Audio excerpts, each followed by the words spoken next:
The silk sheets, dyed crimson with cochineal and gold thread, lay pristine across the carved oak bed, as 20-year-old Queen Isabella of Valois pressed her trembling fingers against the cold stone wall of her wedding chamber. The heavy tapestries depicting scenes of courtly love could not muffle the sound of approaching footsteps in the corridor, boots against stone, deliberate and measured. Her ladies-in-waiting had departed an hour past, their final duty complete. They had prepared her body with oils of lavender and myrrh, braided pearls into her auburn hair, and draped her in the gossamer nightgown that revealed more than it concealed. The iron key turned in the lock with a sound that seemed to echo through the very foundations of the castle. King Richard entered, still wearing his ceremonial robes heavy with ermine and cloth of gold, his breath thick with wine from the wedding feast. The flickering candlelight cast shadows that danced across his weathered face, a man of 43 winters, scarred from countless battles, now claiming his prize.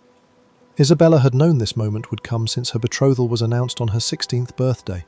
4 years of preparation, 4 years of whispered warnings from her mother and elder sisters, 4 years of dread building like storm clouds on the horizon. The marriage contract had been signed in blood-red wax, sealing not just political alliance between two kingdoms, but condemning her to a fate that awaited every medieval bride, the brutal transformation from maiden to wife, witnessed by the very walls that would hold her screams. The door closed behind him with the finality of a tomb sealing shut. The marriage negotiations had begun when Isabella drew her first breath in the tower chambers of Château de Vincennes. Her father, King Philip VI, had gazed upon his newborn daughter and seen not a child, but a living treaty, flesh and blood to be moulded into the perfect diplomatic offering. The wet nurses who suckled her carried whispered instructions from the Queen Mother. This child must be raised for sacrifice, trained for submission, sculpted for the marriage bed that would one day consume her. Throughout her childhood, Isabella's education differed markedly from that of her brothers. While they learned swordplay and statecraft, she mastered the delicate art of surviving royal matrimony. Her governess, Lady Marguerite, herself a survivor of 3 royal marriages, taught lessons that would never appear in any chronicle. How to endure pain without crying out, for tears were seen as defiance. How to submit without resistance, for a queen's body belonged first to her husband, then to the realm. How to bleed quietly onto white linens that would be examined the morning after, proof of her virtue displayed like a battle standard. The castle's chapel bells marked the rhythm of her preparation. At dawn, prayers for obedience. At midday, lessons in household management, for a queen must oversee the very chambers where she would suffer. At vespers, instruction in the medicinal herbs that might ease the inevitable injuries, comfrey for bruises, yarrow to staunch bleeding, poppy seeds for pain so severe that sleep became impossible. Lady Marguerite's voice carried the weight of bitter experience, as she explained the realities that courtly romance songs carefully omitted. The poets sing of gentle knights and willing maidens, she would whisper during their private sessions, her fingers working embroidery while her words worked deeper into Isabella's consciousness. They do not sing of the night's weight crushing breath from lungs, of hands that leave bruises like dark flowers across pale skin, of the tearing that feels like death itself. The marriage contract, when it arrived sealed with Richard's royal seal, contained clauses that would horrify modern sensibilities, but were considered standard protection for the bride's family. Should Isabella die within the first year, a common occurrence, her dowry would be returned in full. Should she fail to produce an heir within 3 years, the marriage could be dissolved, though Isabella herself would be sent to a convent, her failure branded upon her soul. Should she resist her husband's conjugal rights, he possessed legal authority to discipline her as he saw fit, with only the restriction that permanent disfigurement might affect future negotiations. The wedding preparations consumed 6 months and the labour of hundreds. Master craftsmen carved the marriage bed from English oak, its headboard depicting scenes of biblical submission. Ruth following Naomi, Esther approaching King Ahasuerus, Mary accepting the angel's annunciation. The bed's posts were thick as a man's torso, capable of bearing any weight, resistant to any struggling. Thick ropes of silk and hemp lay coiled beneath the mattress, not for decoration, but for restraint should the bride prove difficult. Isabella's wedding dress required 40 yards of Italian silk, sewn by nuns whose prayers were stitched into every seam. The gown's design emphasized her youth and fertility, a fitted bodice that displayed her developing form, sleeves that could be quickly removed, a skirt that could be lifted without damaging the precious fabric. Beneath the gown she wore nothing but a simple chemise that would tear easily away. The wedding feast stretched through the day and deep into the night. Isabella sat beside her new husband, forbidden to eat lest her stomach troubles interfere with the evening's duties. She watched the assembled nobles, French and English alike, consume vast quantities of wine and meat, their laughter growing louder as the hour of bedding approached.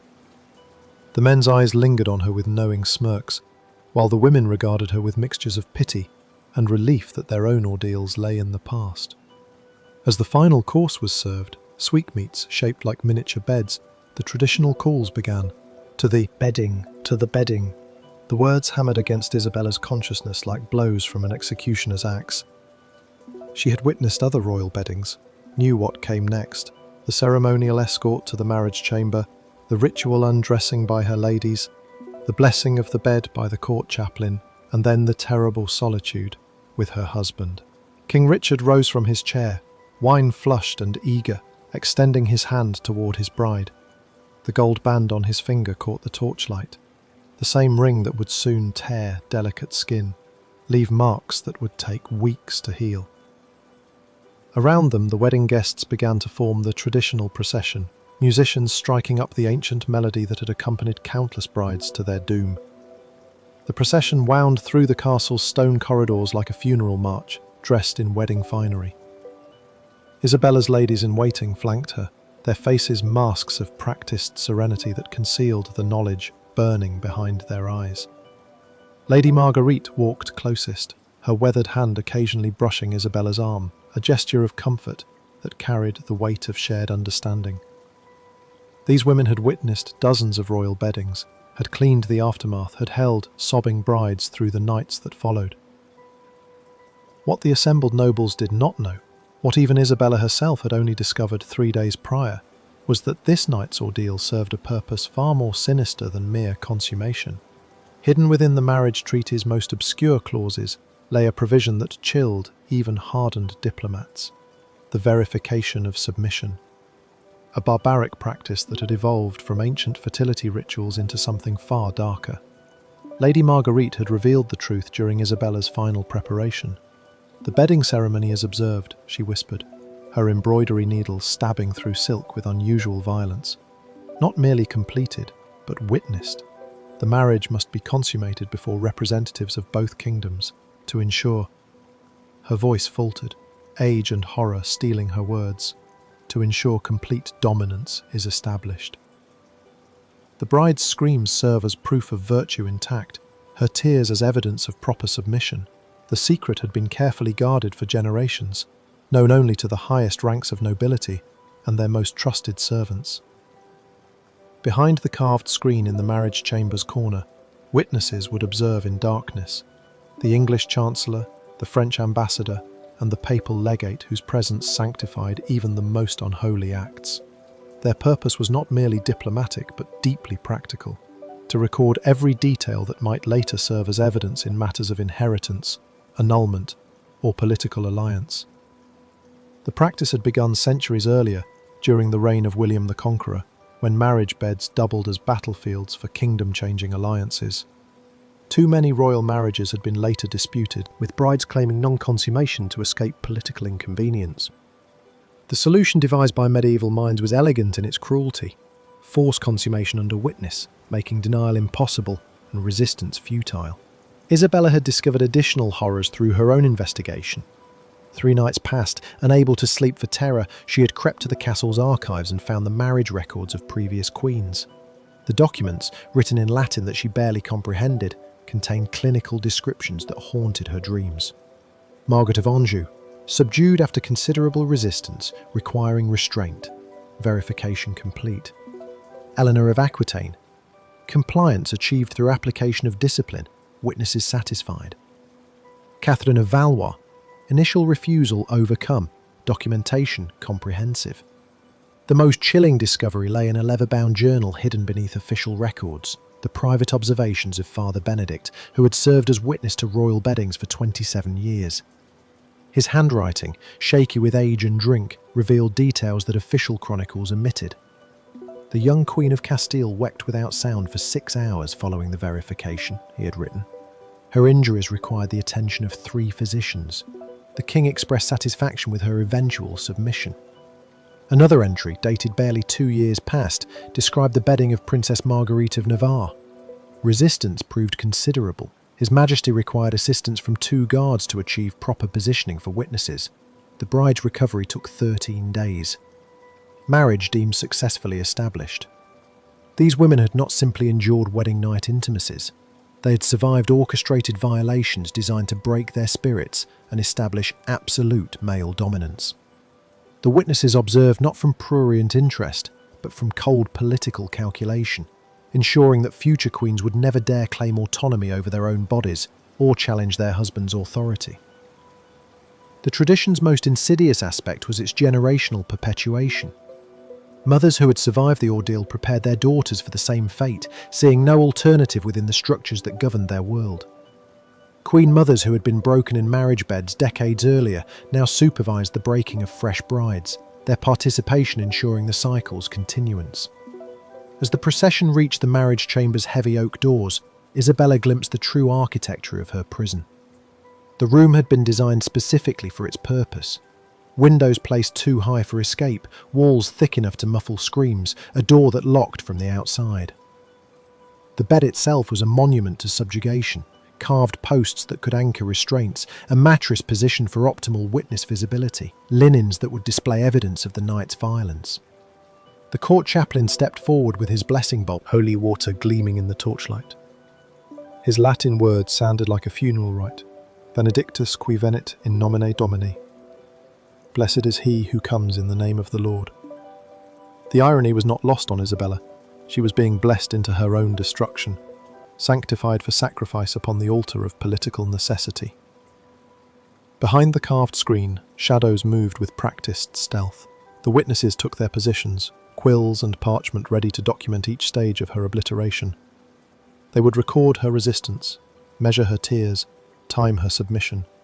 Every detail would be preserved for posterity, ensuring that history would remember not Isabella the woman, but Isabella the successfully dominated queen. The dawn light that crept through the high windows found Isabella motionless upon blood-stained sheets, her breathing shallow as morning mist. The witnesses had departed before cockcrow, their documentation complete, their quills satisfied with the night's recorded brutalities.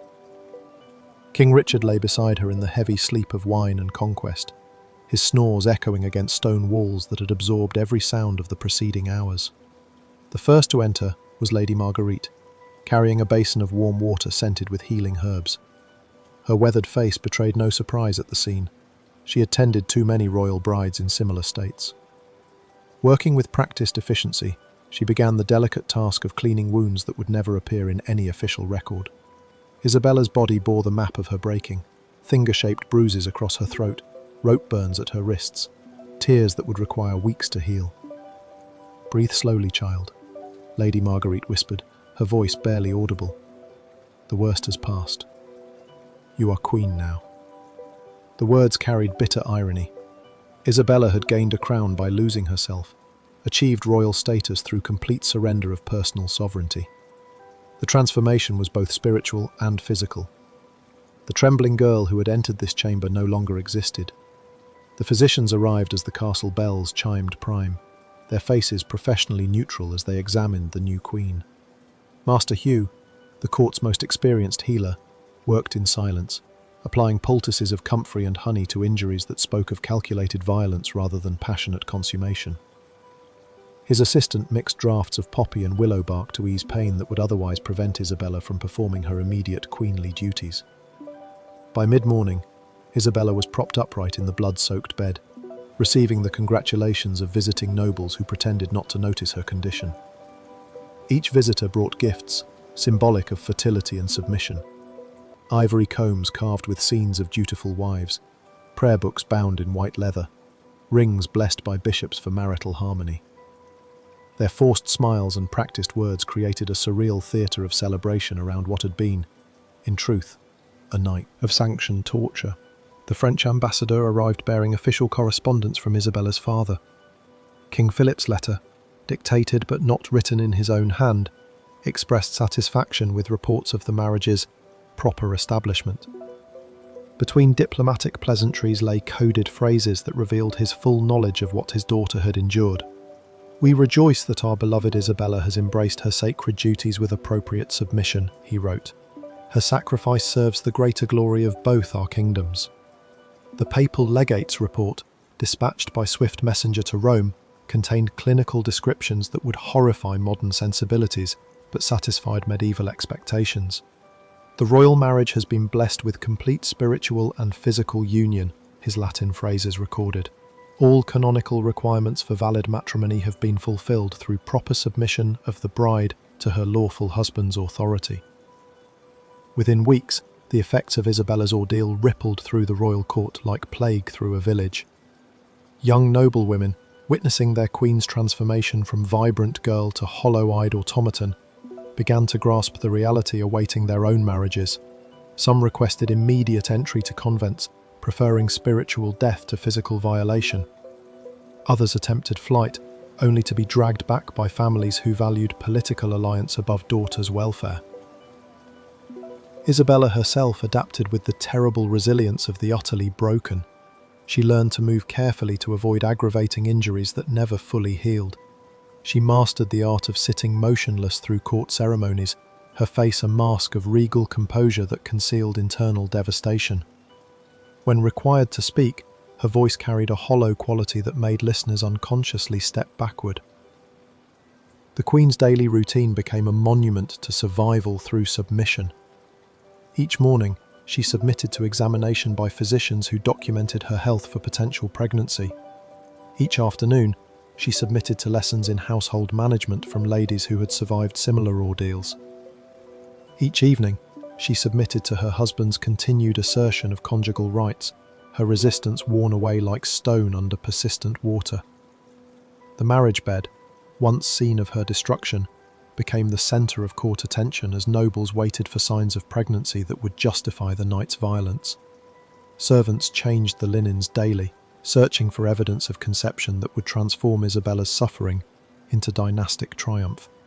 The bed itself seemed to hunger for fresh sacrifice, its carved posts bearing silent witness to ongoing violations. 3 months after the wedding, Isabella received visitors from her childhood home. Her younger sister Marie, barely 14, gazed upon the Queen with mixture of awe and terror. The vibrant girl who had departed France no longer existed. In her place sat a hollow figure, spoke in measured tones about court protocol and wifely duties. When Marie asked privately about marriage, Isabella's response chilled the younger girl's blood. "You will learn, as I learned, that survival requires complete surrender of self.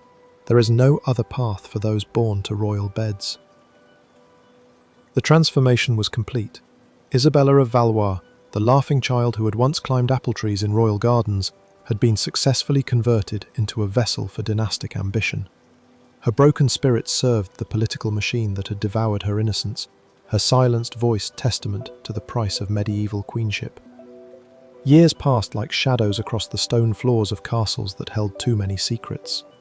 Isabella bore King Richard 3 children, 2 sons and a daughter, each conception a renewal of her original torment, each birth a reminder that her body remained property of the crown, rather than vessel of her own will. The royal physicians recorded successful pregnancies in ledgers that made no mention of the tears that accompanied each monthly bleeding, the relief that warred with dynastic duty when conception delayed. Other queens arrived at court through the years, young brides from distant kingdoms who looked upon Isabella with the mixture of reverence and terror reserved for survivors of legendary ordeals. She welcomed each new victim with maternal gentleness that could not quite mask the knowledge burning in her eyes.